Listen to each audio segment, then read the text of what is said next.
میرے معبود تمام مرحومین کی مغفرت فرما، تمام مولا کے عزاداروں کی جان مال سے تعلق کی حفاظت فرما، سب کو اس وبائی مرض سے محفوظ رکھ، جتنے بیمار ہوں سب کو بیماری کربلا کے صدقے میں صحت کاملہ عطا فرما، ہم سب کو تمام اتباع علی حج بیت اللہ جنت نصیب فرما، جو بھی اولاد انہیں صاحب اولاد بنا، جو صاحبان اولاد ان کی اولادوں کی حفاظت فرما، جو بھی مکان انہیں صاحب مکان بنا، میرے معبود سب کے رزق اور روزی کی حفاظت فرما، امام زمانہ کے ظلم تاجیل فرما، ہم سب کو ان کے اعمال و انسان میں شمار فرما، اللہم تقبل منا انک انت السمیع العلیم بحق محمد و آلہ الطاہرین۔ زیارت وارثہ۔ السلام علیکم یا ابا عبداللہ، السلام علیکم یا ابن رسول اللہ، السلام علیکم ورحمۃ اللہ وبرکاتہ، السلام علیکم یا وارث آدم صفوۃ اللہ، السلام علیکم یا وارث نوح نبی اللہ، السلام علیکم یا وارث ابراہیم خلیل اللہ، السلام علیکم یا وارث موسیٰ کلیم اللہ، السلام علیکم یا وارث عیسیٰ روح اللہ، السلام علیکم یا وارث محمد حبیب اللہ، السلام علیکم یا وارث امیر المؤمنین، السلام علیکم یا ابن محمد المصطفیٰ، السلام علیکم یا ابن علی المرتضیٰ، السلام علیکم یا ابن فاطمۃ الزہراء، السلام علیکم یا ابن خدیجۃ الکبریٰ، السلام علیکم یا سار اللہ وابن سارہ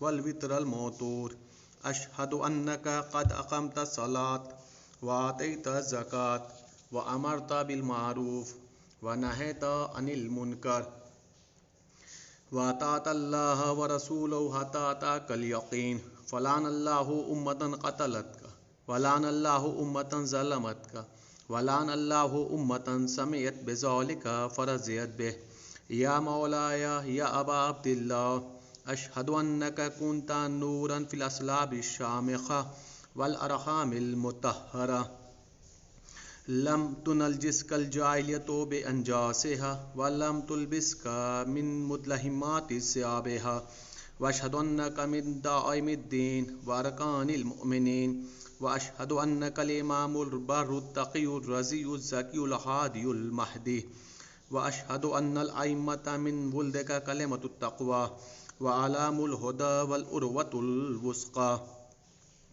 والحجۃ علی اہل الدنیا، واشہد اللہ وملائکتہ وانبیاءہ ورسولہ انی بکم مومن وبعیابکم موقن، بے شرع دینی وخواتیم عملی وقلبی لقلبکم سلم وامری لامرکم متبع، صلوات اللہ علیکم وعلی ارواحکم وعلی اجسادکم وعلی اجسامکم وعلی شاہدکم وعلی غائبکم وعلی ظاہرکم وعلی باطنکم۔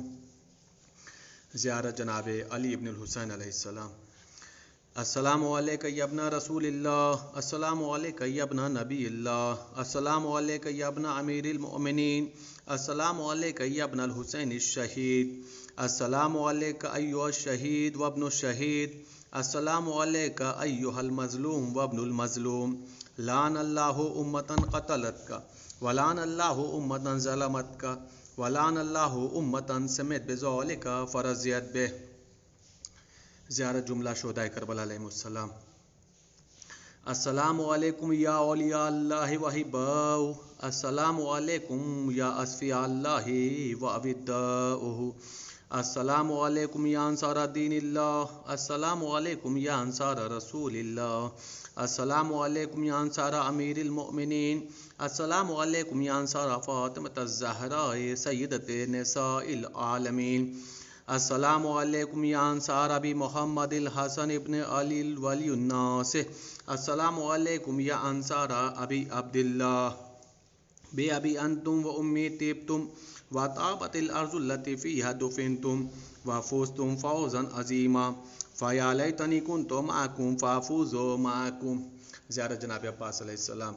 السلام علیکم یا مولا ابو الفضل عباس علیہ السلام، یا ابن امیر المؤمنین علیہ السلام، السلام علیکم ایھا العبد الصالح المطیع للہ ولرسولہ، اشہد انک قد جاہدت ونصحت وصبرت حتی اتاک الیقین، لعن اللہ الظالمین لکم من الاولین والآخرین، والحقهم بدرک الجحیم، السلام علیکم یا افضل الشہداء. السلام علیکم ورحمۃ اللہ وبرکاتہ. السلام علیکم یا غریب الغربا. السلام علیکم یا معین الضعفاء والفقراء. السلام علیکم یا شمس الشموس. السلام علیکم یا انیس النفوس. السلام علیکم یا سلطان العرب والعجم. السلام علیکم یا ابو الحسن یا علی ابن موسیٰ رضا. السلام علیکم ورحمۃ اللہ وبرکاتہ. السلام علیکم یا صاحب العصر والزمان. الامان الامان الامان من فتنة الزمان. السلام علیکم یا شیخ القرآن. السلام علیکم یا خلیفۃ الرحمن. السلام علیکم یا امام زمانہ ھذا عجل اللہ تعالی فرجک وسہل اللہ تعالی مخرجک وظہورک واجعلنا من اعوانک وانصارک ورحمۃ اللہ وبرکاتہ.